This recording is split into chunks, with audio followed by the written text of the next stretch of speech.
அதிமுக கூட்டணியில் சலசலப்பு வந்துவிடக் கூடாது என்பதற்காக அம்பேத்கரின் புத்தக வெளியீட்டு விழாவை திருமாவளவன் தவிர்ப்பதாக பாஜக மூத்த தலைவர் தமிழிசை தெரிவித்துள்ளார். தென்காசி மாவட்டம் சங்கரன் கோவிலில் செய்தியாளர்களிடம் பேசிய அவர், அரசியலுக்கு வரமாட்டேன் என்று சொன்ன ரஜினிகாந்தை சீமான் சந்தித்து அரசியல் சம்பந்தமாக பேசுவது ஆச்சரியத்தை ஏற்படுத்தியுள்ளதாக தெரிவித்தார்.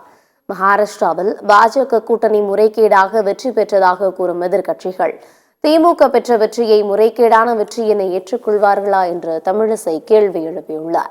ஸ்டாலினை எப்படியாவது திருப்திப்படுத்த வேண்டும் என்ற நிலையில் திருமாவளவன் இருப்பதாக கூறிய தமிழிசை, கூட்டணியில் சலசலப்பு வந்துவிடக் கூடாது என்பதற்காக அம்பேத்கரின் புத்தக வெளியீட்டு விழாவை திருமாவளவன் தவிர்ப்பதாக தெரிவித்தார்.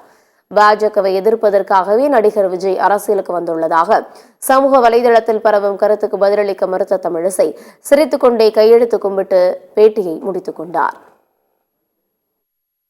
திருமாவளவன் அவர்கள் இன்னைக்கு என்ன நிலைமையில இருக்காருன்னா, எப்படியாவது அண்ணன் ஸ்டாலின் அவர்களை திருப்திப்படுத்தணும்னு நிலையில இருக்கிறாரு. அதனாலதான் மரியாதைக்குரிய அம்பேத்கர் அவர்கள் புத்தகத்தை வெளியிடுகிற நிகழ்ச்சியை கூட அவர் தவிர்க்கிறாரு. அதனால இப்ப அவர் அப்படி பார்த்தா அவர் மதுவிலக்கு மாநாடு நடத்தினது ஒரு நாடகம் என்று தெரிகிறது. மரியாதைக்குரிய அம்பேத்கர் வழியில் வந்து கொண்டிருப்பவர் என்று சொல்லும் பொழுது அது கூட்டணியில் ஒரு சின்ன சலசலப்பை ஏற்படுத்துகின்ற வரையில் அதையே தவிர்க்கிறார் என்றால், இன்னைக்கு திருமாவளவன் அவர்கள் பாஜகவிற்கு எதிராக பேச வேண்டிய கட்டாயத்தில் இருக்கிறார் என்றால் ஸ்டாலினை திருப்திப்படுத்த வேண்டிய நிலையில் இருக்கிறார். பாஜகவுக்கு எதிரானது அப்படிங்கிறது